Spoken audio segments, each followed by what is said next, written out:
అందరికీ నమస్కారం. ఈరోజు మనం చెప్పుకోబోయే కథ మొరటు మొగుడు తెలివైన భార్య.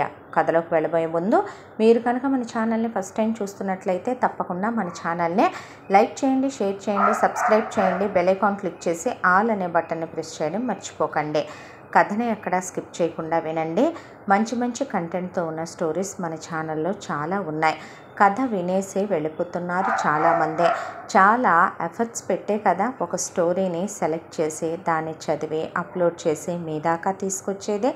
ఛానల్ని మమ్మల్ని ఎంకరేజ్ చేసి సపోర్ట్ చేస్తూ ఛానల్ని సబ్స్క్రైబ్ చేసుకుని లైక్ చేసుకుంటారని మనస్ఫూర్తిగా ఆశిస్తూ కథని ఎక్కడ స్కిప్ చేయకుండా వినండి. మరి కథలోకి వెళ్ళిపోదామా? వెంకటరామయ్యకి ఒక్కగానొక్క కొడుకు ఆనందవర్మ. వాళ్ళకి ఉన్న ఆస్తిపాస్తుల విలువెంతో లెక్క కట్టాలి అంటే అది లెక్కకి మిక్కుటమైనంత ఆస్తిపాస్తులు తరతరాల నుంచి వస్తున్నాయి వాళ్ళకి.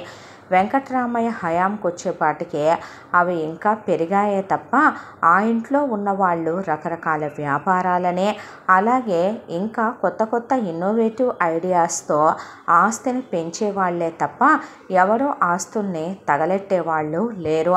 వెంకటరామయ్యకి చాలా కాలం పిల్లలు లేరు. పుట్టక పుట్టాడు ఆనందవర్మ. వెంకటరామయ్య భార్యకి కొడుకంటే పంచ ప్రాణాలు. దాంతో చిన్నప్పటి నుంచి కొడుకుని ఆవిడ మంచి బుద్ధులతో పెంచాలి, మంచితనంతో పెంచాలి, తప్పొప్పులు చెప్తూ పెంచాలి అనే దాంతో భగవంతుడి యందు భక్తి, పెద్దల యందు గౌరవం, పిన్నల ఎడల మంచి మనసుతో పాటు ఆయనకి ఏది తప్పు ఏది ఒప్పు, ఎవరిని ఎక్కడ ఉంచాలి, ఎంతవరకు ఉంచాలి, వేటి హద్దులు ఏంటి అనేవి చెప్తూ కూడా పెంచిందే. వాళ్ళ కులగౌరవాలకి వంశ ప్రతిష్టలకి భంగం వాటిల్లకుండా తరతరాల వాళ్ళ చరిత్రల్ని చెప్తూ కొడుక్కి రంగరించి పోస్తూ శివాజీ మహారాజుకు ఆయన తల్లి చెప్పినట్టు చెప్తూ పెంచుకుంటూ వచ్చింది ఆవిడ. కొడుక్కి కాస్త 10 ఏళ్ల వయసు రాగానే పై చదువుల కోసం అని చెప్పి విదేశాలకు పంపించేశారు కొడుకునే.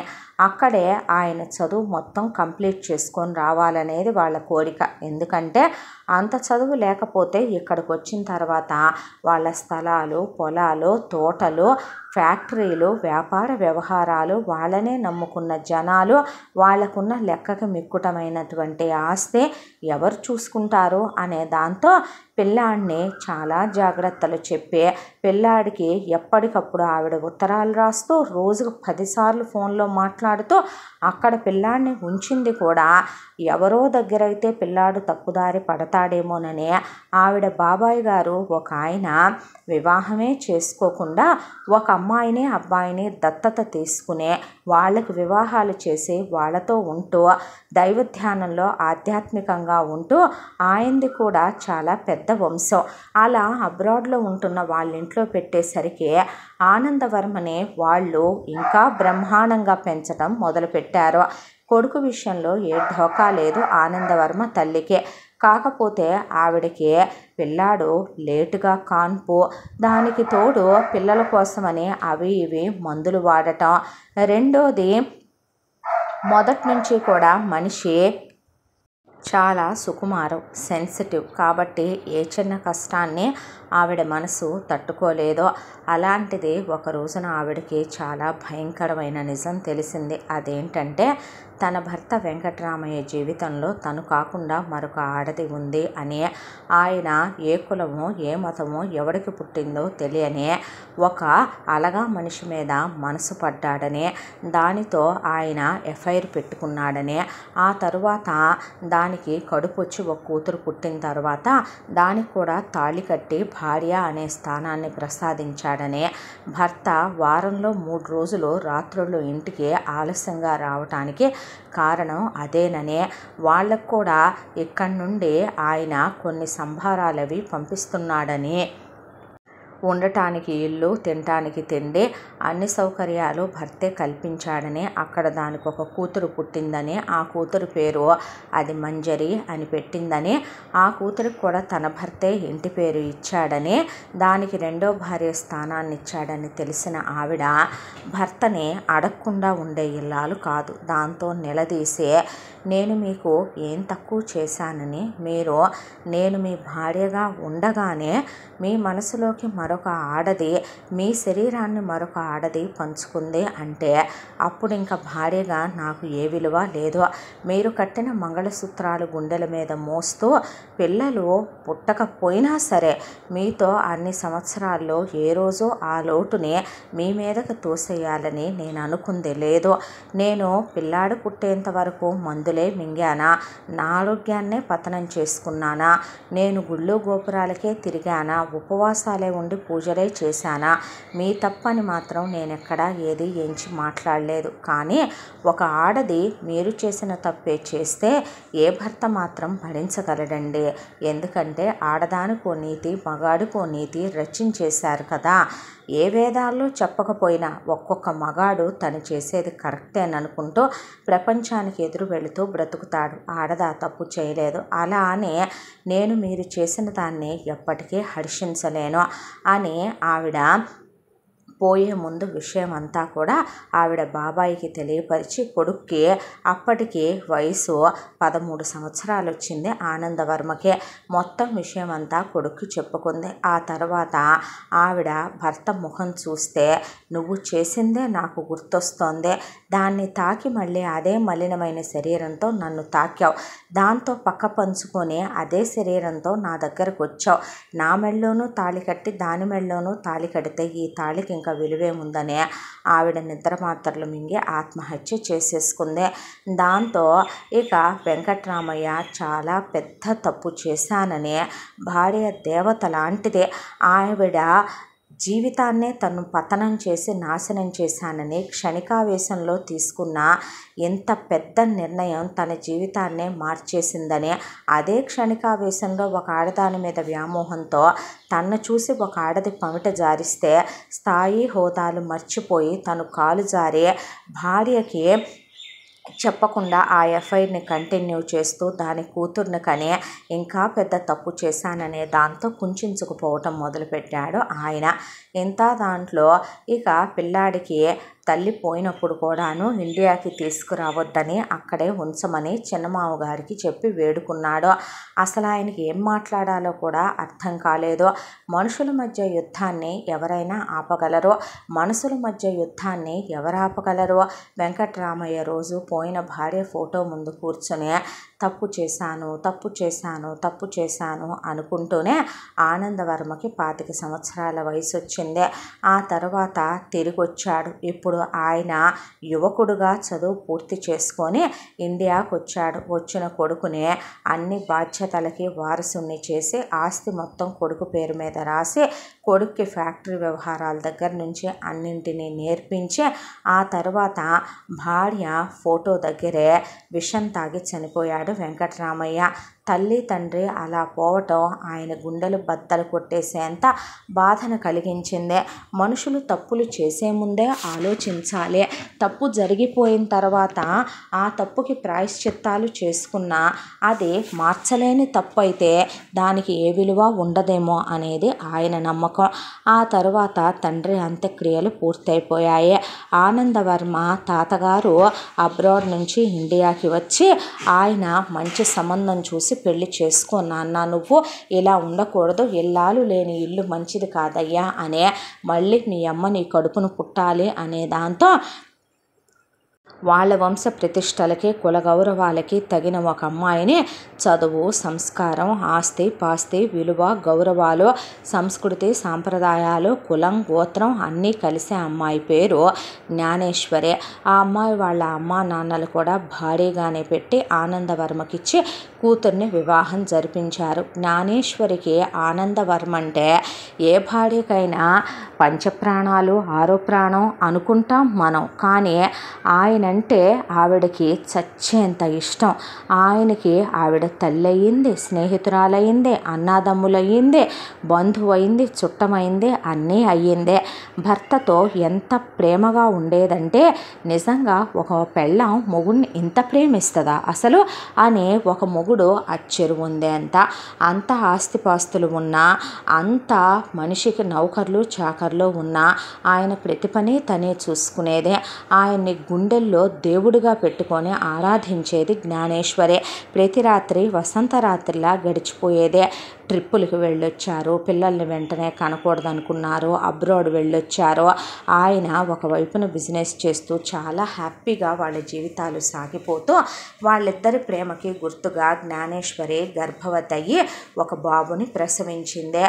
ఈ మొత్తం ఈ వాళ్ళ ఆస్తినంతా ఏలే మహారాజు పుట్టాడు అనే దాంతో చక్రవర్తి అనే ఆనందవర్మ కొడుకు పేరు పెట్టాడు. ఆ తరువాత ఇక పిల్లలే వద్దులే అనుకుని కొంత టైం తీసుకుందామండి, ఇంకొకళ్ళని కందామని జ్ఞానేశ్వరి ముద్దుగా అడిగేసరికి సరేలేమనమని ఆవిడ కాపర్టీ వేయించుకుంది. అయితే ఇలా రోజులు గడిచిపోతూ ఉండగా ఒక రోజున వెంకటరామయ్య ఉంపుడుగత్తె కూతురైన మంజరి ఏడ్చుకుంటూ నెత్తి మీద గుడ్డేసుకొని ఇక తన ముగ్గురు పిల్లల్ని మొగుణ్ణి వెంట పెట్టుకొని వచ్చి ఆనందవర్మ కాళ్ళ మీద పడింది. అన్నయ్య, ఎంతైనా నేను ఆ తండ్రి రక్తం పంచుకొని పుట్టిన దాన్నే. మా అమ్మ ఆయనతో శారీరక సుఖాన్నే పెట్టుకొని నన్ను కన్నది. ఈయనకిచ్చి పెళ్లి చేసింది. ఈయన పనిమంతుడు కాదు, ముగ్గురు పిల్లల్ని కనేశాడు. వీళ్ళిద్దరూ నా కొడుకులు, ఇది నా కూతురు మధులిక. ఇప్పుడు ఎలా బ్రతకాలో అర్థం కావట్లేదు. నా ఒంట్లోనూ ఎంతో కొంత ఆయన రక్తమే ప్రవహిస్తోంది. మమ్మల్ని ఏం చేయమంటావు అన్నయ్య అని ఆయన దగ్గర ముష్టెత్తుకోవటం కూడా అదొక రకమైన విధానంగా కూర్చొని ఏడుపు లంకించుకుంది మంజరి. డబ్బు కోసం వచ్చారని ఆనందవర్మకు తెలుసు. ఆయనేమే అందరిలాగా నీలో నాలో ప్రవహించేది ఒకటే రక్తం. నువ్వు నా చెల్లెలవమ్మ, దా ఆస్తిలో సగం వాటా రాస్తాను, మీ అమ్మ ఫోటో మా అమ్మ ఫోటో పక్కన పెడతాను, మా నాన్నకు ఒకవైపున మా అమ్మ ఉంటే ఒకవైపున మీ అమ్మ ఉంటుంది, నువ్వు నేను ఒకే రక్తం మంచు పుట్టాం కాబట్టి నువ్వు నేను కూడా చక్కగా ఈ ఆస్తి మొత్తానికి వారసులవమ్మ అనేలాంటి వ్యక్తి కాదు. ఆయన అలా తీసుకెళ్ళిన తాతగారు పెంచలేదు, ఆయన తల్లి పెంచలేదు, ఆయన తండ్రి కూడా ఉంపుడుగత్తె కూతురుకనే పెట్టాల్సిందేదో పెడితే వాళ్ళు నాశనం చేసుకున్నారు తప్ప కొడుకుని నువ్వు మళ్ళీ అయిపెట్టు ఈ పెట్టని ఒప్పందాలు చేయించి వెంకటరామయ్య కూడా చెప్పి వెళ్ళలేదు. ఆయన ధర్మం ప్రకారం వాళ్ళమ్మ శరీరం మీద చెయ్యేసినందుకు ఇవ్వాల్సినవి బాగానే ఇచ్చాడు. మంజరి పెళ్ళయిన తర్వాత మొగుడుతో అడ్డమైన వ్యాపారాలు పెట్టించి ఆస్తిని సున్నా చుట్టించింది మంజరి. ముగ్గురు పిల్లలు పుట్టేసరికి ఇప్పుడు వీధిన పడి మళ్ళీ వచ్చే ఆనందవర్మ కాళ్ళ దగ్గర కూర్చుంది. ఆయన కొంత పైకం ఇచ్చి మళ్ళీ రావద్దని, దివాణంలోకి వస్తే ఊడుకోనని, ఈసారి ఏదైనా వ్యాపారము లేదంటే పొలం కొనుక్కునో వ్యవసాయము చేసుకోండి, మళ్ళీ ఏంటి దరిదాపులకు కూడా రావడానికి వీల్లేదు అన్న తర్వాత జ్ఞానేశ్వరి అసలు ఆయన మాటకి ఎదురు చెప్పే మనిషే కాదు. బాబుని ఎత్తుకొని పట్టుబట్టలు వేసి పులిగోరు గొలుసులేసి పిల్లాడికి ఆవిడ భోజనం తినిపిస్తూ పిల్లాడిని లోపలికి తీసుకెళ్ళిపోయింది. ఆ తర్వాత కరెక్ట్గా చక్రవర్తికి ఒక 7 సంవత్సరాల వయసు వచ్చింది. పిల్లాడు 2వ తరగతి చదువుతున్నాడు. వాళ్ళ స్థాయికి హోదాకి తగిన స్కూల్లోనే అక్షరాభ్యాసాలు చేసి జాయిన్ చేసుకున్నారు పిల్లాడిని. ఒకరోజు చాలా ఇంపార్టెంట్ అయిన పని మీద ఆయన భార్య కలిసి ఒక చాలా పెద్ద ప్రాపర్టీ ఇష్యూ మాట్లాడటం కోసం ఆయన భార్యకి ఏ భర్త ఇవ్వని ఒక కానుక ఇవ్వాలనుకున్న ఆయన ఒక ప్యాలెస్ చూడ్డానికి వెళ్ళారు. ఆ ప్యాలెస్ ఆవిడకి కళ్ళకు గంతలు కట్టి చూపించాడు ఆయన. ఎలా ఉంది అని అడిగితే ఆవిడ ఆనందానికి అవధుల్లేవో. మనం ఇక్కడికే మారిపోదాం బాబు 10th క్లాస్ కల్లా అని చెప్పాడు ఆయన. ఆవిడకి ఆ ఇల్లు ఎలా ఉందంటే మయసభ ఆ రోజున మైడు కట్టి పాండవులకి ఇచ్చాడంట ఇంద్రప్రస్థంలో. అలా ఉందండి ఈ ఇల్లు అని ఆయన్ని కౌగిలించుకొని ఏడ్చేసింది పిచ్చిదాన. ఒక భార్యకి భర్త ఏమివ్వగలడో, ఇల్లాలుగా ఉండే నీకు అందమైన ఇంటిని మించిన కానుక ఏమివ్వగలనా అనిపించింది, అందుకే ఇచ్చాను అని చెప్పాడు. కోట్ల రూపాయల ప్రాపర్టీ ఆవిడకి గిఫ్ట్గా ఇచ్చిన తర్వాత ఇద్దరు ఆ ఇల్లంతా తిరిగి చూసి అక్కడ వాళ్ళ పెద్ద పెద్ద ఫోటోలు కూడా చేయించి పెడితే, బాబు రేపు పెద్దవాడయ్యాక ఇదే ఇంట్లో కొడుకు కోడలు తిరుగుతారు కదండి అని ఆవిడ మాట్లాడుతుంటే అనే ఆయన వాడి కోసమే ఈ సింహాసనం కూడా చేయించి పెట్టాను అని చెప్తూ, ఇక్కడ కోడలు, ఇక్కడ నువ్వు, ఇక్కడ నేను, ఇక్కడ మనవలు కూర్చుంటాం, వెళదాం అని చెప్తే సంతోషంతో గుండె నిండిపోయింది ఆవిడదే. కారులో ఇంటికి బాబును వదిలేసి వచ్చామండి, కేర్ టేకర్ దగ్గర వెళదాం పదండి అని చెప్పి వెంటనే బయలుదేరిపోయారు. బయలుదేరి తిరిగి వస్తూ ఉండగా ఆయనే కారు డ్రైవ్ చేస్తున్నాడు. ఒక లారీ వచ్చే రాంగ్ రూట్లో సడన్గా కారును గుద్దేసరికి కారు పల్టీలు కొడుతూ ఉండగా ఆయన జ్ఞానేశ్వరిని బయటికి తోసేశాడు. అలా తోసే దాంట్లో జ్ఞానేశ్వరి కింద పడింది. ఆవిడకి అప్పటికీ ఏం దెబ్బలు తగలలేదు, కాస్త చిన్న చిన్న దెబ్బలే తగిలాయి. అయితే ఆనందవర్మ కారులో నుండి అలా పల్టీలు కొడుతూ కారు అలా 2 లారీల మధ్య క్రష్ చేసేసే ఆయన చనిపోయేసరికి ఆవిడ అది కళ్ళారా చూసి దగ్గరే ఉండేసరికి ఆయన అంత ప్రేమించే భార్య కాబట్టి తట్టుకోలేక ఆ షాక్లో ఆవిడ మనిషి ప్యారలైజ్ అయిపోయినట్టు అయిపోయింది. దాంతో ఆవిడ చూడటమే తప్ప వినటమే తప్ప మాట్లాడలేదని, ఆవిడికి శరీరంలో అన్ని భాగాలు చచ్చుబడిపోయాయని డాక్టర్లు చెప్పారు. మంజరి మొగుణ్ణి పిల్లల్ని తీసుకొని ప్రవేశించింది దివాణంలోకి.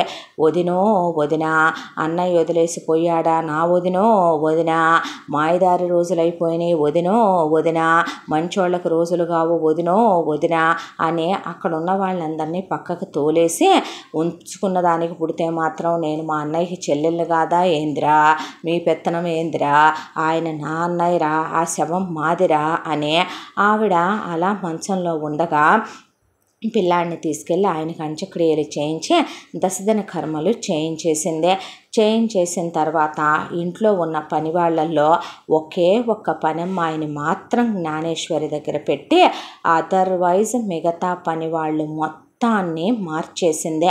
లాయర్ గారు అంతకుముందు ఆనందవర్మ దగ్గర వేరే లాయర్ ఉండేవాడు, ఆయన్ని తీసేసి తనకు నచ్చిన ఒక లాయర్ని పిలిచి ఆస్తి వ్యవహారాలు మొత్తం చూడమనమని, ఆస్తి అంతా నొక్కేద్దామని అడిగింది. అయితే ఆ పత్రాలన్నీ చూసిన లాయర్ గారు చెప్పింది ఏంటి అంటే, ఇది తాత ముత్తాతల కాలం నుంచి వస్తున్నటువంటి ఆస్తమ్మ, దీనికి ఒక రివాజు రూలు పెట్టి చచ్చారు మీ పెద్దోళ్ళు. ఏందది అంది మంజరి.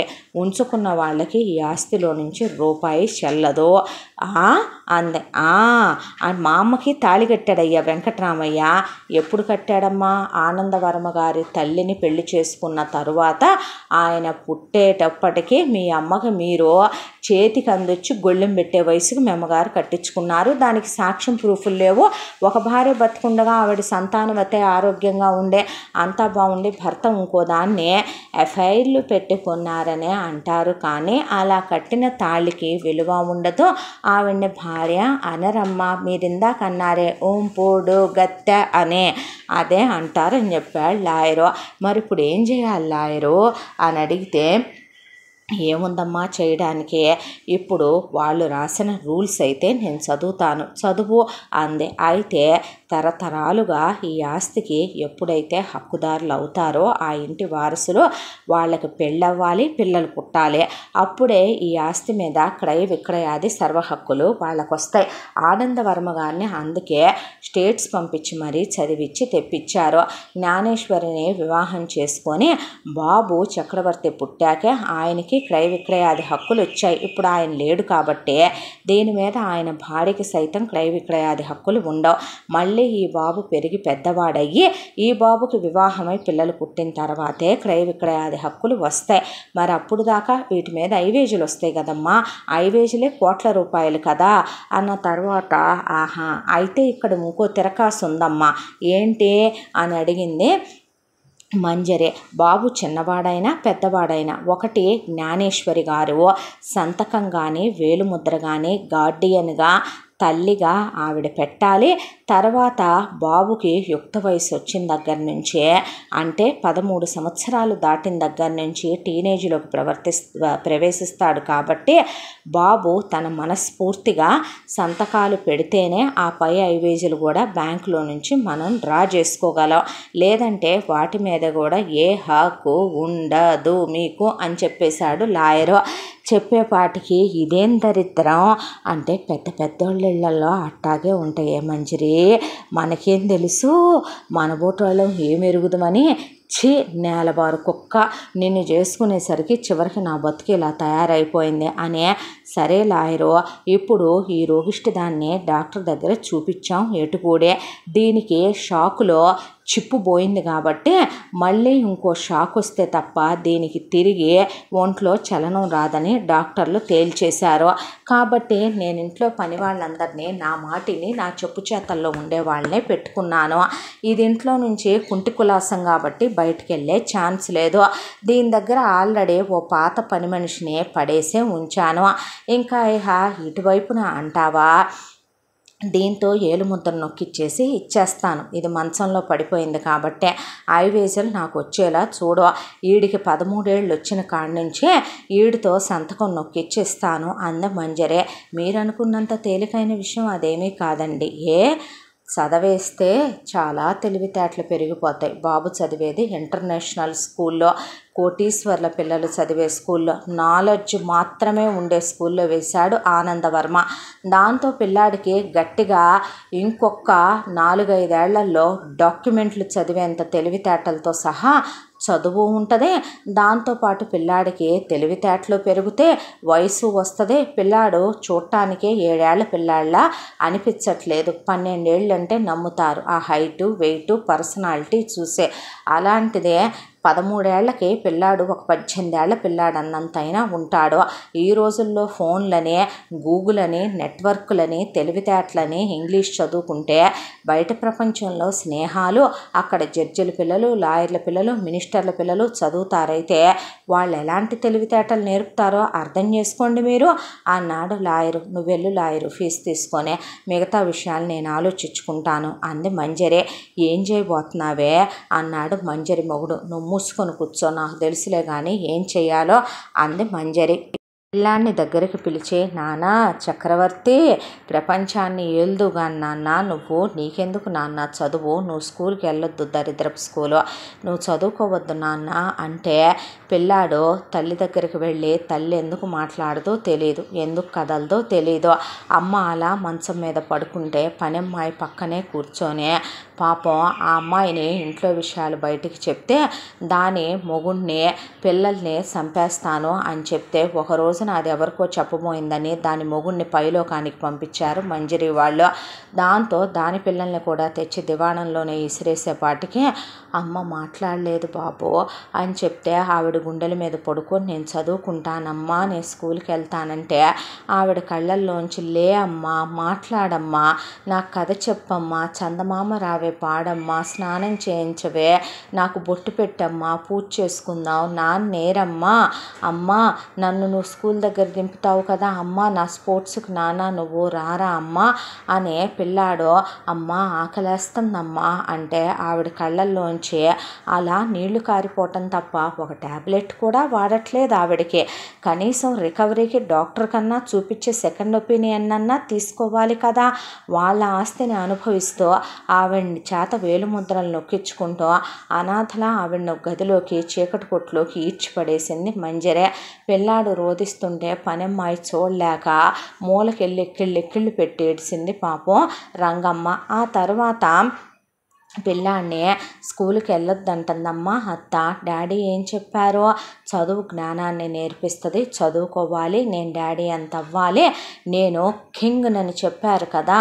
డాడీ ఏమన్నారు, తను ఎంపరర్ అన్నారు, నేను కింగ్ అవ్వాలన్నారు. నా పిల్లలు ప్రిన్సెస్లు పుడతారని చెప్పారు కదమ్మా, నా కోసం క్వీన్ వస్తుంది అన్నారు కదమ్మా అనే పిల్లాడిని నేను చదువుకుంటాను, నేను స్కూల్కి వెళ్ళాల్సిందే అని చెప్తే ఆహా అని ముందు పిల్లాడు చదివే ఓ గ్రేడ్ స్కూల్లో నుంచి పిల్లాడిని మాన్పించి ఆ తర్వాత తన కొడుకుల్ని మాత్రం తీసుకెళ్ళి పెద్ద స్కూల్లో వేయించి తన కూతురును స్కూల్లో వేయించి పిల్లాడిని ఒక పనికి మాలిన స్కూల్లో జాయిన్ చేసింది. అయినా సరే చదువుకొని తీరతానని పిల్లాడు స్కూల్కి వెళ్ళటం 100కి 100 మార్కులు తెచ్చుకుంటున్నాడని ఇక ఒక పని చేసిందే. అంతకుముందు స్కూల్లో అయితే ప్రిన్సిపల్స్ దగ్గర నుంచి కరస్పాండెంట్ల దాకా, చైర్పర్సన్ల దగ్గర నుంచి టీచర్ల దాకా ఆనందవర్మకు తెలిసిన వాళ్ళు. పైగా ఆయన డొనేషన్లు కూడా ఇస్తాడు అంతకుముందు స్కూల్కి. ఇక ఇప్పుడు జాయిన్ చేసినటువంటి ఒక పనికి మాలిన స్కూలే కాబట్టి అక్కడ ప్రిన్సిపల్ని టీచర్లని డబ్బులు ఇచ్చి కొనేసి అంత చిన్న పిల్లాడిని కారణం లేకుండా ఈత బెత్తాలు తీసుకొని కేన్ స్టిక్కులు తీసుకొని కొట్టమని కర్రలు తనే పంపించే పాటికే చచ్చిపోయాడా బతికున్నాడా అన్నంత ఘోరంగా కారణం లేకుండా డబ్బులు తీసుకున్నారు కాబట్టి వాళ్ళు పిల్లాడి తాటలు ఊడిపోయేలా కొడితే అమ్మో అమ్మో కొడుతున్నారని అంతకుముందు ఓ గ్రేడ్ స్కూల్స్లో పిల్లల్ని అసలు టీచర్స్ టచ్ కూడా చేయరు. సీసీ కెమెరా విజిలెన్స్లు దానికి తోడు ఎడ్యుకేటెడ్ టీచర్స్ అలా పిల్లల్ని ఈ రోజుల్లో కొట్టడాలనేవి అసలు లేవు. అంత భయంకరంగా కొట్టేపాటికే ఆ దెబ్బలు తట్టుకోలేకపోయింది ఆ చిన్ని ప్రాణం. నేను ఈ స్కూల్కి వెళ్ళను, వేరే స్కూల్కి వెళ్తాను, వేరే స్కూల్లో జాయిన్ చేస్తా నన్ను అంటే అన్ని స్కూళ్ళు ఇప్పుడు ఇలానే ఉన్నాయమ్మా, రూల్స్ మార్చారు, ఏ స్కూల్కి వెళ్ళినా నిన్ను ఇలాగే కొడతారయ్యా అని చెప్తే అయితే నేను అసలు స్కూల్కే వెళ్ళొద్దు, నీకేం కర్మ, ఈ అంతా ఆస్తి నీది కదో, ఈ ఇల్లు నీది కదో, మహారాజులో చూసుకుంటానయ్యా, నిన్ను నెత్తిని పెట్టుకొని చూసుకుంటాను, కోరిని తిండే, నీకేం తక్కువ చెప్పు అనే పిల్లాడి చదువునే అటకెక్కిచ్చేసి వాడి పుస్తకాలను ఎత్తుకెళ్ళి పోయి కింద నిప్పుల్లో పడేసి యూనిఫాములు చించి అవతల పడేసిందే. దాంతో పిల్లాడికి చదువు సంధ్య లేదో, ఇంట్లో ఉంటే వీడికి ఒళ్ళు బలిసిపోద్ది అనే దాంతో ముందు సంతకం నేర్పించింది పిల్లాడికి. దేనికే అన్నాడు మంజరి మొగుడు, అవసరానికి ఉంటుందిలే కానీ మూసుకొని నువ్వు తిని ఇంట్లో తొంగోకుండా దున్నపోతులాగా వెళ్ళి ఆ ఫ్యాక్టరీ చూసుకోరా, చూసుకొని మన కొడుకులు పెద్దవాళ్ళు అయ్యేంత వరకు కూడా ఆ రైస్ మిల్లులు, పప్పు మిల్లులు, ఉన్నటువంటి మిగతా ఫ్యాక్టరీలు అవన్నీ చూసుకోరా పశువా అని చెప్పి మొగుడినట్టు తోలేసి పొలాల మీద, స్థలాల మీద, హైవేజుల మీద, వచ్చేటటువంటి షాపింగ్ కాంప్లెక్స్ల మీద, ఇళ్ల మీద అద్దెలు, ఆదాయాలు తను చూసుకోవటం మొదలుపెట్టింది మంజరే. ఇక తన కూతురు ఒక యువరాణి, తన కొడుకులు యువరాజులు అన్నట్టు పెంచడం మొదలుపెట్టింది. అంతా దాంట్లో చక్రవర్తిని ఆ ఇంట్లో డైనింగ్ టేబుల్ మీద నువ్వు కూర్చోకూడదని కింద కూర్చోబెట్టి పనివాళ్లతో పాటు పిల్లాడికి విస్తరాకులో భోజనం పెట్టించేదే. పిల్లాడికి నువ్వు ఇలాంటి బట్టలు వేసుకోకూడదని పట్టుబట్టలు వేసుకొని పులిగోరు గొలుసులు వేసుకున్న పిల్లాడిని చింకిపోయినా చీకిపోయినా చిన్న చిన్న ధోవతులు తెప్పించి నువ్వు కట్టుకోమని పిల్లాడికి పైన షర్టులు లాంటివి కుట్టి చేయించిందే.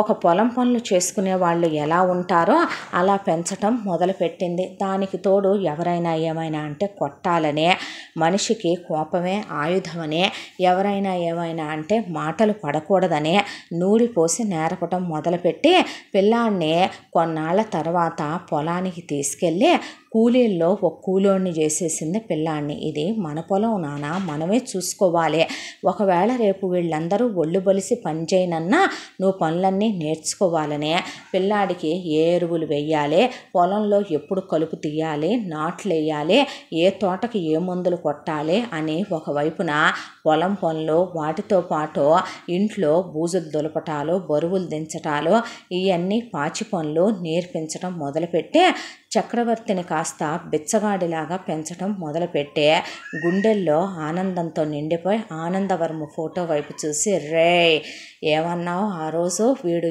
ఏలేవాడు పుట్టాడన్నావు కదరా, నీ ఏలికతోనే నేను ఈ రోజున ముష్టివాడి కన్నా హీనం చేసి కూర్చోబెట్టాను చూడరా వాణ్ణి అని మనసులోనే మాట్లాడుకొని వచ్చేదే మంజరి. పిల్లాడికి తిండి మాత్రం దిట్టంగా పెట్టాలి కాబట్టి బలదేవుణ్ణి తయారు చేసినట్టు తయారు చేయటం మొదలుపెట్టింది.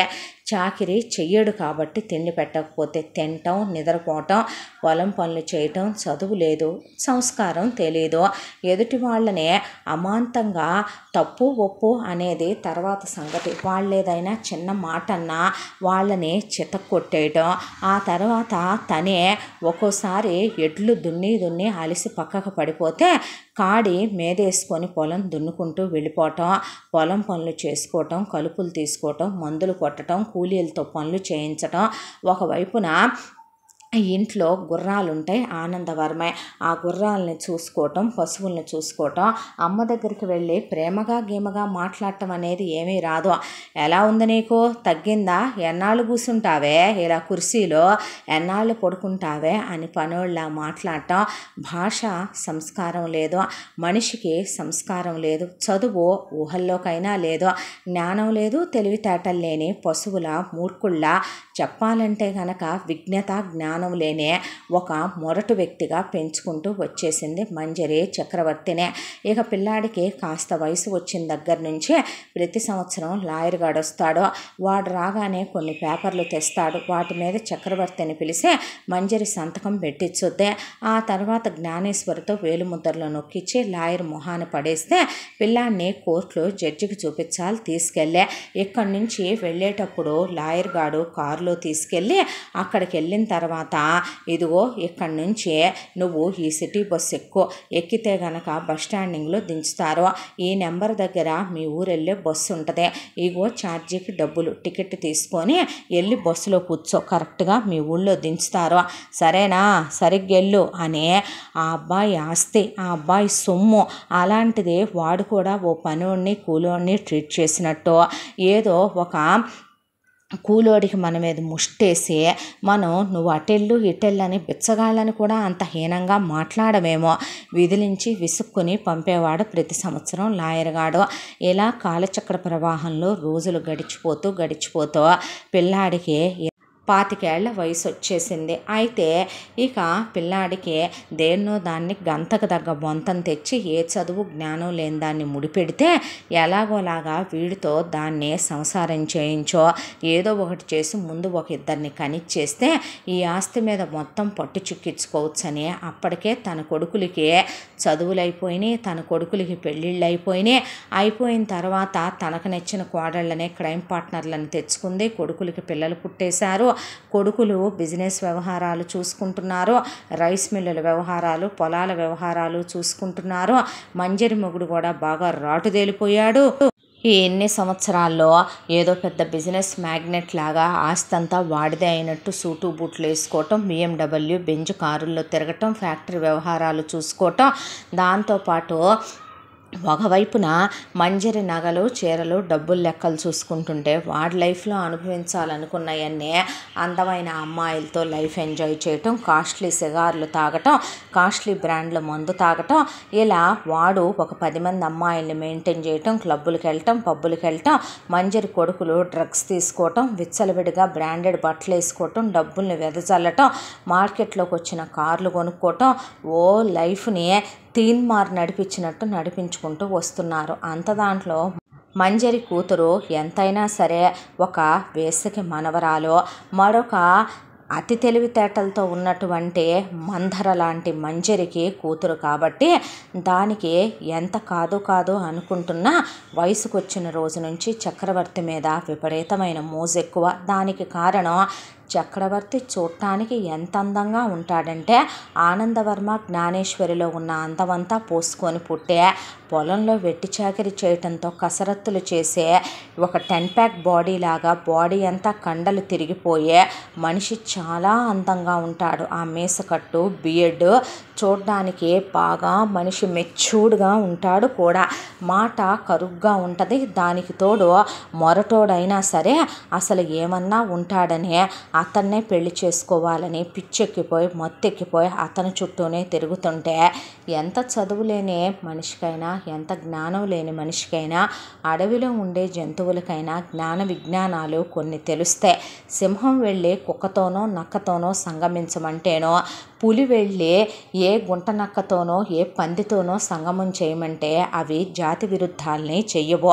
అలాగే చక్రవర్తి దగ్గరకు వచ్చే ఆ అబ్బాయి బట్టలు లేకుండా స్నానం చేసి బట్టలు మార్చుకుంటున్నప్పుడు తొంగి చూడటం, ఇక ఆ అబ్బాయిని పడుకొనుంటే షర్టు తీసేసే అమాంతం తన ఓణి తీసేసే అతని మీద పట్టం. ఏందే పిచ్చెక్కిందా, ఒళ్ళు బలిసి కొట్టుకుంటున్నావా, వయసుకు వచ్చావుగా, బాగా ఒళ్ళు తిమ్మిరెక్కుతున్నట్టుంది, నీ అమ్మకు చెప్పు ఎవడో ఒకడిని చూసి పెళ్లి చేసుద్దా, ఏంది ఎదవేషాలు వేస్తున్నావు, రా బావా ఇంటిమేట్ అవుదాం అంటే, రా బావా కలుద్దాం, చూడు ఇవాళ పౌర్ణమే, పాములు ఇదిగో రగులుతోంది మొగలి పొద, ఈ పాటలో చూడు హీరో హీరోయిన్ ఎలా మెలికలు తిరిగిపోతున్నారు, పావులు ఎలా కలిసిపోతున్నాయో, బావా ఈ వీడియోలు చూడు బావా, బావా ఇదిగో బావా ఇది చూడు బావా, బావా బావా బావా నువ్వంటే నాకు ఇష్టం బావా అనే ఆ అబ్బాయిని గోళ్లతో రక్కేయటం, కొరికేయటం, జుట్టు పీకేయటం, నీ మీసం ఉందే, నీ కండల మీద నుంచి కారుతున్న చెమట చుక్కలున్నాయే బావా, నాకు నిద్ర పట్టట్లేదు బావా అంటే లాగి దవడబెట్టి ఒక్కటేసేసరికి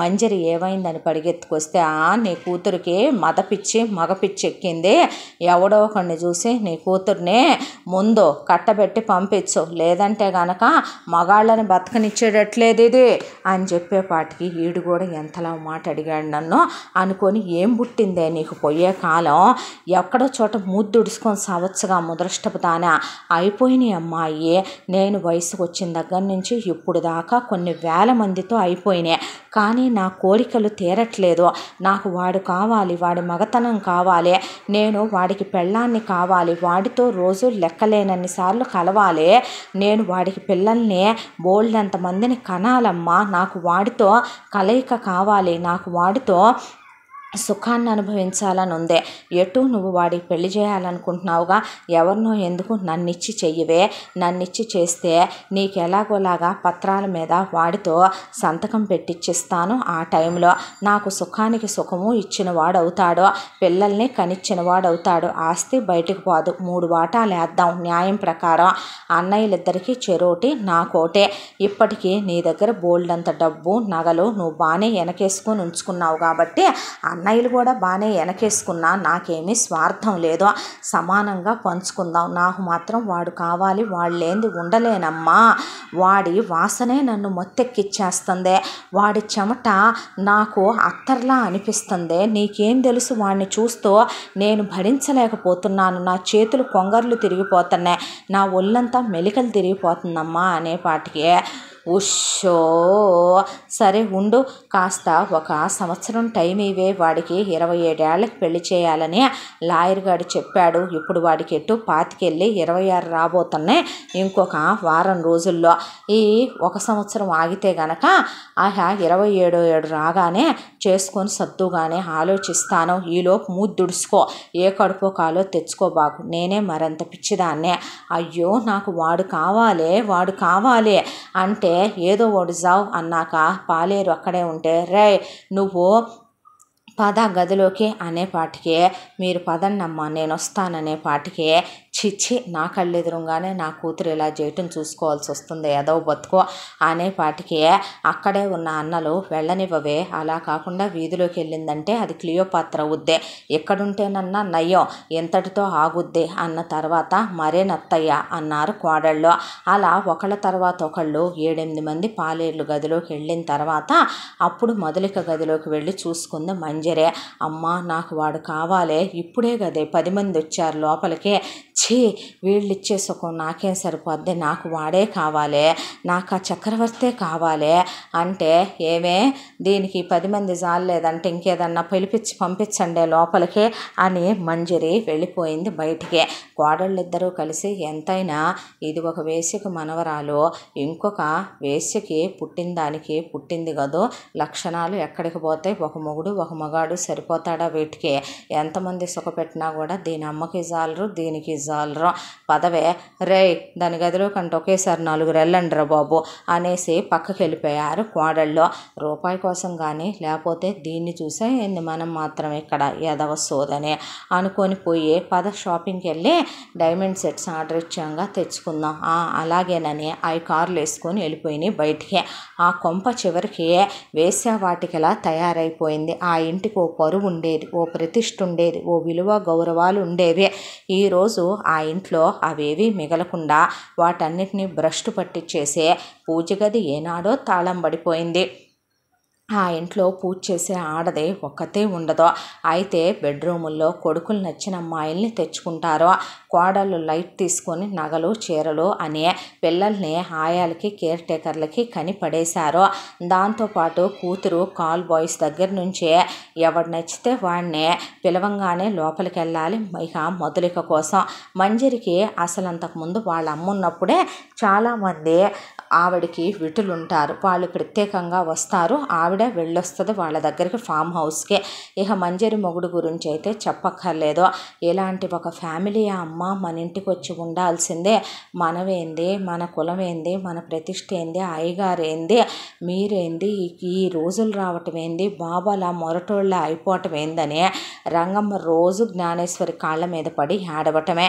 ఇలా రోజులు గడిచిపోతూ రోజు చక్రవర్తి మీద మొదలిక పడే ఒకసారి అయితే అసలు డైరెక్ట్గా నగ్నంగానే పడిపోయే, రా బావా నా కోరిక తీర్చు, నీకోసం నా అందాలన్నీ విందు చేసి వడ్డించటానికి వచ్చానంటే దవడ బగలగొట్టి వెళ్ళాడు అక్కడి నుంచే.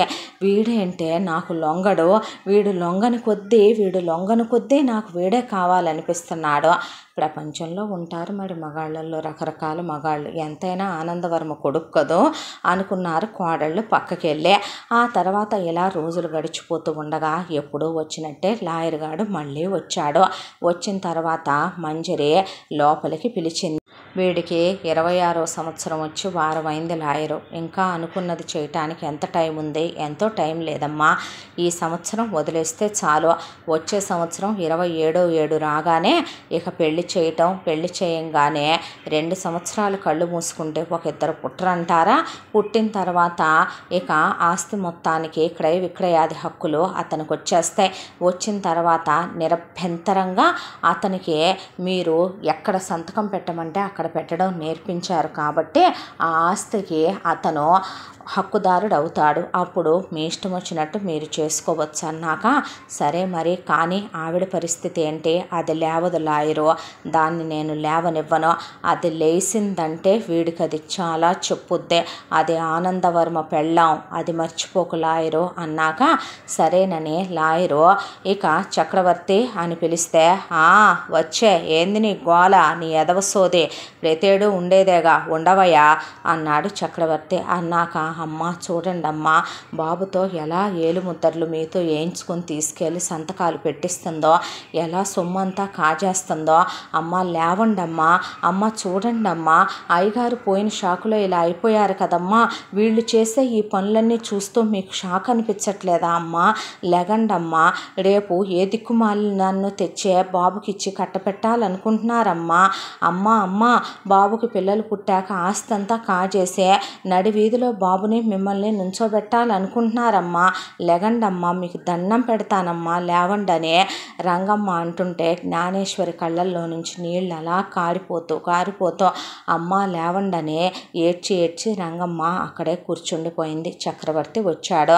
లాయరు ఇక్కడ సంతకం పెట్టనే, ఏంది ఇన్ని పేపర్లు తెస్తావు అంటే, మరి తేకుండా ఎలా నాన్న, ఆదాయం రాకుండా ఇల్లు ఎలా జరుగుద్ది చెప్పు, నేను ఎలా పెంచను చెప్పు, ఏం పెట్టి ఓ ఏటపోతే తింటావు, 2-3 కోళ్ళు తింటావు, 40 గుడ్లు తింటావు, ఎక్కడి నుంచి వస్తాయి నాన్న వాటన్నిటికీ, మరి ఏమీ తినకుండానే దున్నలా నువ్వెలా ఉన్నావు అలాగా అని అడిగాడు చక్రవర్తి. వీడు దుంపదగా నా తిండి మీద కూడా పడిందే వీడు కన్ను అని అప్పుడే బంగారు గ్లాసులో జ్యూస్ తీసుకొచ్చిస్తే తాగుతూ ఎగ్జాటిక్ ఫ్రూట్స్ నంచుకొని తింటూ మంజరి కూతురు ఖరీదైన బ్యూటీ ప్యాకులు వేసుకొని కోడళ్ళు డైమండ్ సెట్లు వేసుకొని వచ్చి కూర్చున్నారు లాయర్ దగ్గర.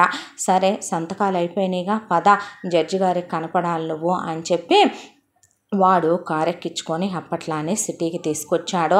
కోర్టులో పనులన్నీ అయిపోయిన తర్వాత అడుక్కునేవాడికి ఇచ్చినట్టు వాడు 200 చేతికిచ్చి, ఇదిగో ఇక్కడ అందరు తింటున్నారు కదా నుంచుంటే ఒక 100 రూపాయలు ఇస్తే గనక నీ బాడీకి సరిపోయే టిఫిన్ ఇస్తారు, ఆ టిఫిన్ ఏదో ఒకటి నచ్చింది తిని ఇక్కడి నుంచి సిటీ బస్సు పట్టుకొని బస్ స్టాండ్కి వెళ్ళి, ఇదిగో నిన్నే వినపడుతుందా, అక్కడ వినపడుతున్నాయిగా చెవులు, అక్కడ మీ ఊరు వెళ్ళే బస్సు ఉంటుంది, ఆ బస్సు ఎక్కేసి పో మీ ఊరికే అన్నాక సరేనని డబ్బులు తీసుకొని వెళ్ళి టిఫిన్ చేసి ఆ సిటీ బస్సు ఎక్కి వచ్చి బస్ స్టాండ్లో టికెట్ తీసుకొని బస్సుకి ఇంకా టైం ఉందన్నారని అక్కడ కూర్చున్నాడు చక్రవర్తి.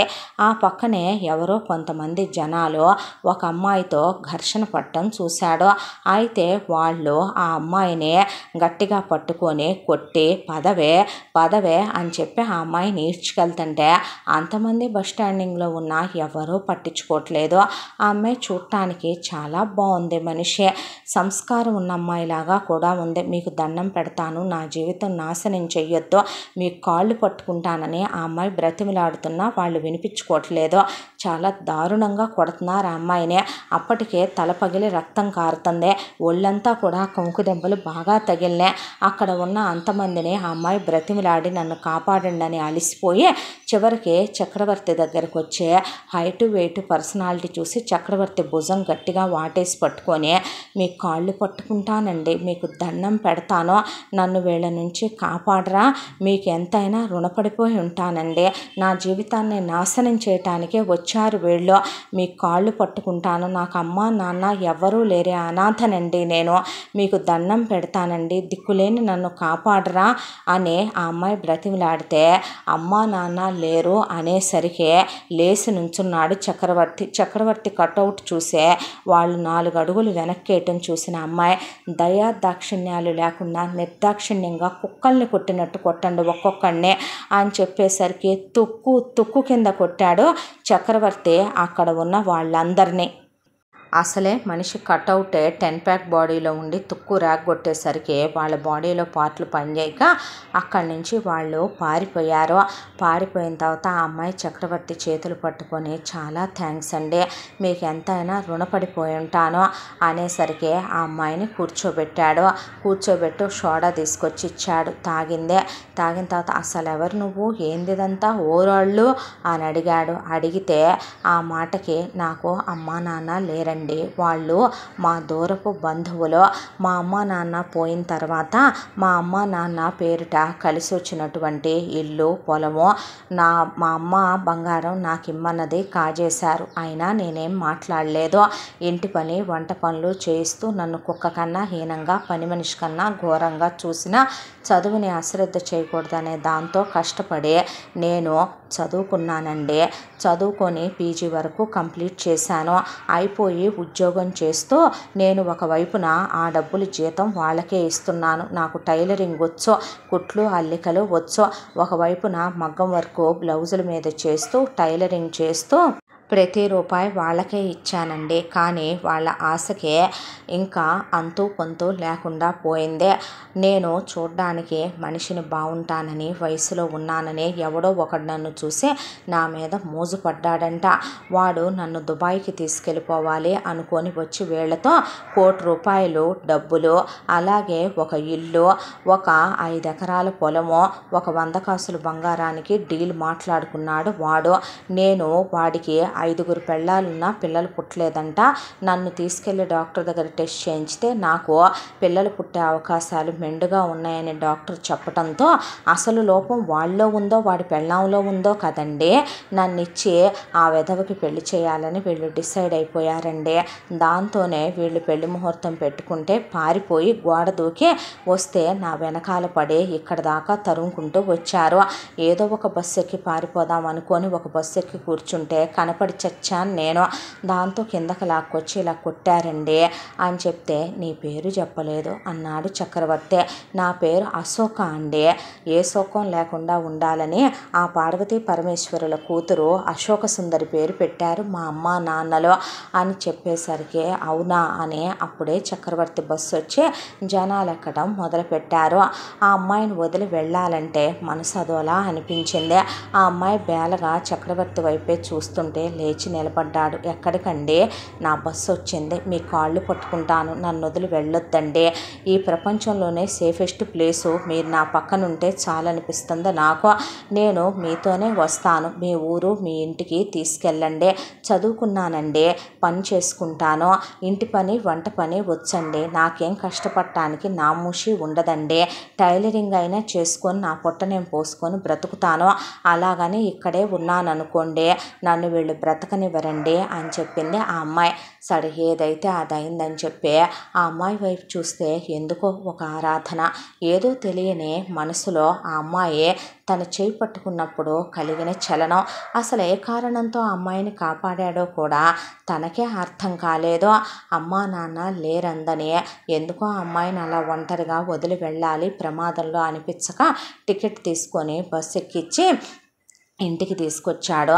ఎవర్రా ఇదే అని అడిగింది మంజరి. అడిగితే చక్రవర్తికి అంతా దాంట్లో ఎంత కోపం ఎక్కువో, ఎంత విజ్ఞత జ్ఞానం లేదో, ఎంతైనా ఆనందవర్మ జ్ఞానేశ్వరుల కొడుకు కదా. చిన్నప్పుడు అమ్మా నాన్నలు చెప్పినవి కొంతైనా బ్రెయిన్లో నిక్షిప్తమై ఉంటాయి కదా. ఏ విషయం ఎంతవరకు చెప్పాలో ఎంతవరకు మాట్లాడాలో అంతవరకే మాట్లాడే అలవాటు ఉంది చక్రవర్తికి. నాకు బస్ స్టాండ్లో కనపడింది, ఎవరూ లేరు, ఇక్కడే ఉంటుందని తీసుకొచ్చాను అంటే, సర్లే పని చేసేదా, సరేలే ఇక్కడ ఏదో పని చేసుకుంటా బతుకుద్దులే ఉన్నాయి అన్న తర్వాత, హుసే రంగమ్మ అంటే అమ్మ అంటే దీన్ని తీసుకెళ్ళి ఏదో పని చేయటం చూపించు, మన దివాణంలో పడి ఉంటుంది అనాదంట, తీసుకొచ్చాడు వీడు, దీనికి కూడా మీతో పాటు ముద్ద పడేయండి, మీతో పాటు గుడ్ల పడేయమని ఆ గుమాస్తా గాడికి చెప్పు అంటే, అలాగేనమ్మా అంది రంగమ్మ. అన్న తర్వాత ఇల్లంతా తిప్పి చూపించింది అశోకకి రంగమ్మ. చూపించిన తర్వాత, మీ ఇష్టమమ్మ, ఇక్కడంత పెద్ద పెద్ద పనులేమి చేసేవాళ్ళు చాలామంది ఉన్నారు, మీరు అలాంటి పనులేమి చెయ్యొద్దులేండి, చదువుకున్న వారిలా ఉన్నారు కదా. ఈలోపు చక్రవర్తి వచ్చి తనకు అందరి పని వాళ్ళకి చెప్పిన పనులు చెప్పాకు రంగమ్మ అంటే, అదే బాబుగారు నేను కూడా అదే అంటున్నాను, ఏదైనా చిన్న చిన్న పనులుంటే చెప్పు. అదే బాబు, పిల్లలు ఉన్నారుగా నలుగురు, ఎటు కూడా వాళ్ళకి చదువు చెప్పండి అమ్మా మీరు అన్నాక, ఈలోపు మంజరి వచ్చి, నిజమే నిజమే, ఈ మంద అసలు అలిమి కావట్లేదు, ఉసే నీ పేరేంటి? అశోక అండి. అశోక, వీళ్ళని కూర్చోబెట్టి కథ చదువు చెప్పి వీళ్ళకి సానాలయ్యి నుంచి నువ్వే చేపించి వీళ్ళని స్కూల్ కాడి దించి తీసుకొచ్చి కథ అచ్చరం మొక్క నేర్పించు అనేసింది. సరేనండి అనేసింది అశోక. ఆ అమ్మాయి డ్యూటీ అది. ఆ అమ్మాయికి ఓ శాలరీ నిర్ణయించడం అయిపోయింది, బట్టలు ఇవ్వడం అయిపోయింది. ఆ అమ్మాయికి ఇక ఒక ఉద్యోగం అక్కడ కన్ఫామ్ అయిపోయింది. అయిపోయిన తర్వాత ఆ అమ్మాయి తన పని తను చేస్తూ ఉండగా చక్రవర్తి పనులతో పాటే కూర్చొని తింటాం. మనిషి బలదేవుడు తిన్నట్టు భీముడు తిన్నట్టు అంతంత తిండి తింటం చూసే అశోక ఉలిక్కి పడింది. ఆ తర్వాత చక్రవర్తి దగ్గరికి వెళ్ళి పనులు చేసుకుంటున్నాడు చక్రవర్తి. చేసుకుంటుంటే ఇక్కడ నీ జీతం ఎంత అని అడిగితే, జీతమా దేనికి అన్నాడు. అంటే ఏమి లేదు పని చేస్తున్నావుగా అని అడిగితే, నేను పనోడిని కాదు, ఇదంతా మందే, ఈ ఇల్లు నాదే, ఇదంతా నాదే, నాది నేను చూసుకుంటున్నాను అంతే అన్నాడు. అన్నాక నాకు జీతం ఇచ్చేటోడు ఉన్నాడా ఇక్కడ? నేనే వీళ్ళందరికీ ఇస్తుండాను జీతం అని చెప్పేసి అక్కడి నుంచి నవ్వి వెళ్ళిపోయాడు. వెళ్ళిపోయిన తర్వాత అశోకకి ఏమీ అర్థం కాలేదు. అయితే ఇంట్లో పరిస్థితుల్ని గమనించటం మొదలుపెట్టింది. చక్రవర్తి వెంట పొలం వెళ్తే అతను పొలం పనులు చేయించడం, అతను ఒక కూలీ కింద పనిచేయటం, దున్నపోతుల్లాగా ఎడ్లులాగా అతనే పొలాన్ని దున్నటం, దున్నించడం, ట్రాక్టర్లు తోలటం, ఆ ఇంట్లో ఏదైనా గుర్రాల దగ్గర పనులు అతనయ్యే, మేకలు కోళ్ళ దగ్గర పనులు అతనయ్యే. అతన్ని డైనింగ్ టేబుల్ మీద కూర్చొనివ్వకుండా వీళ్ళు బంగారు పళ్ళాల్లో తినటం, అతను మాత్రం కిందే కూర్చోవటం, పంచెలు కట్టుకోవటం, ఆ లాల్చీలు వేసుకోవటం, అతనికి ఎవరు విలువ గౌరవాలు ఇవ్వకపోవటం, అతను మాట్లాడే తీరు, అతను మనుషుల్ని అమాంతం కొట్టే పద్ధతి, అతని గొంతు, అతని బియ్యడు, అతని ఆహార్యం, చిన్నప్పుడు వాళ్ళ ఇంట్లో వాళ్ళ అమ్మా నాన్నల ఫోటోలు, ఆ తర్వాత లోపల ఉన్న తాత ముత్తాతల ఫోటోలు. ఒకరోజు వెళ్ళి స్టోర్ రూమ్ దులపమంటే స్టోర్ రూమ్లో చూసొచ్చింది ఆ అమ్మాయే. చిన్నప్పుడు నేనే అన్నాడు చక్రవర్తి. అనేసరికి అప్పుడు దొరబాబులాగా పులిగోరు గొలుసులు వేసుకొని ఉన్న అబ్బాయే ఇప్పుడేంటి ఇలా కూలోళ్ళలాగా ఉన్నాడు, ఇప్పుడేంటి ఇలా కింద కూర్చొని తింటున్నాడు, ఆ అమ్మాయికి అసలు ఏమీ అర్థం కాలేదు. దాంతో పిచ్చి పట్టినట్టు అనిపించి వెళ్ళి వాళ్ళ అమ్మ పరిస్థితి చూస్తే జ్ఞానేశ్వరి మంచంలో ఉండటం, రంగమ్మే ఆవిడకి అన్నీ చేయటం చూసి ఇక ఒక రోజున అందరూ నిద్రపోతూ ఉండగా జ్ఞానేశ్వరి గదిలోకి వెళ్ళింది అశోక. ఏంటమ్మా, ఏం కావాలి అంది రంగమ్మ. రంగమ్మ, ఒక మాట అడగనా నిన్ను, చెప్పండమ్మా అనేపాటికి అసలేంటిదంతా, చక్రవర్తి గారిదే ఇదంతా అయినప్పుడు ఆయన కూలోడుగా పొలం పని చేయటం ఏంటి, ఆయన కింద కూర్చొని తింటం ఏంటి, అసలు ఏం జరుగుతుంది ఇక్కడ అనేపాటికి బావురు మని బ్యామని నోరు తెరిచి ఏడ్చి నోట్లో గుడ్డలు కొక్కుకొని ఇక రంగమ్మ జరిగింది మొత్తం పిన్ను చెప్పుకొచ్చింది అశోకకే. షాక్ అయిపోయింది అశోక. అంటే ఈ ఆస్తి మొత్తం వారిదా? అవునమ్మా, అమ్మగారిని పెద్ద హాస్పిటల్లో చూపిస్తే ఫారెన్లు తీసుకొస్తే తగ్గిపోద్దని కూడా చెప్పారమ్మా. అమ్మగారికి తగ్గిపోతే బాబుకు తెలివితేటలు వస్తాయని, చదువుకుంటే బాబు జ్ఞానం వచ్చుద్దని బాబును మొరటోడుగా తయారు చేశారు తల్లి, కూలోని చేశారమ్మా. బాబుకి ఇస్తరాకులో బో పెడతారు తల్లి, వాళ్ళు బంగారు పళ్ళాల్లో తింటారమ్మా. ఇల్లు నాశనం అయిపోను, ఇల్లు ఊడ్చుపోను, నా మొగుడిని బాయిలో దోసి చంపేసిందమ్మా ఆ మంజరి. నా పిల్లల్ని ఈ దివాణం నుంచి కదలనివ్వదో, అదిగో అక్కడుంది నా కూతురేనమ్మా, దాని కాళ్ళొత్తే దాని ఆంతరంగిక పని మనిషి నా కూతురు, అదిగో వాడు నా కొడుకమ్మా, చిన్నపిల్లాడని దీని కూతురు ఇంకా వాడి మీద మోజు పడలేదమ్మా, లేదంటే వాడిని కూడా రోజు గదిలోకి పిలుచుకుంటుంది.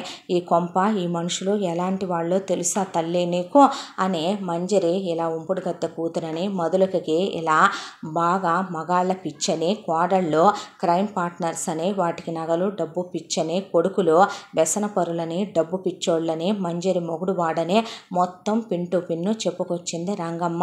అదంతా విన్న అశోక అలా కూర్చుండిపోయిందే. తనకి తల్లి తండ్రి దిక్కుమొక్కు ఎవరూ లేక అనాథ అయిపోయిన బ్రతుకు తనదైతే చివరికి కన్న తండ్రి పోవటం వల్ల, తల్లి మంచాన పడిపోవటం వల్ల చిదివేసిన బాల్యంతో పిల్లాడు ఇలా తయారైపోయాడా చక్రవర్తి? ఆయన ఏ స్కూల్లో అంత కొడతారో, ఒకవేళ కొట్టినా వేరే స్కూల్కి ఎందుకు పంపలేదు అని అడిగితే, పంపిస్తే తెలివితేటలు వస్తాయిగా తల్లి, చదువుకుంటే ఆ లాయర్ గాడు ఒకడు వస్తాడమ్మా, వాడి పెళ్ళం తాడుదెగా, వాడు నాశనం అయిపోను, వచ్చేటప్పుడు వాడికి ఏ యాక్సిడెంట్ అయి పోతాడా ముండా కొడుకు, వాడు దీనికి చెప్పెళ్ళాడు తల్లి, చదివిస్తే తెలివితేటలు వస్తాయని.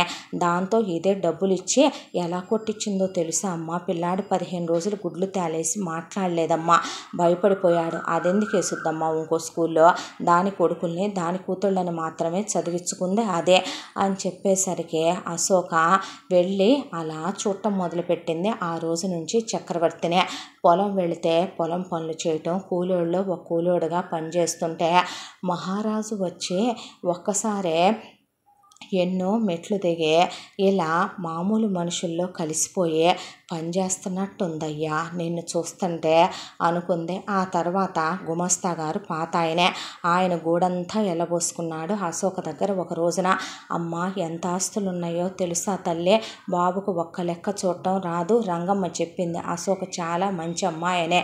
దాంతో వీళ్ళకున్న పొలాలైనా, స్థలాలైనా, రైస్ మిల్లేనా, పప్పు మిల్లేనా, ఫ్యాక్టరీలైనా అన్నీ చూసుకోవాల్సిన ఒక్కగానొక్క వారసుడు. చూసావా తల్లి, కూలోళ్ళలాగా బస్తాలు మోయిస్తుందమ్మా, చూసావా పొలాలు దున్నిస్తుంది తల్లి కాడికి కట్టి అనేపాటికి ఆ అమ్మాయి కళ్ళల్లో నీళ్లు తిరిగిపోయినాయి.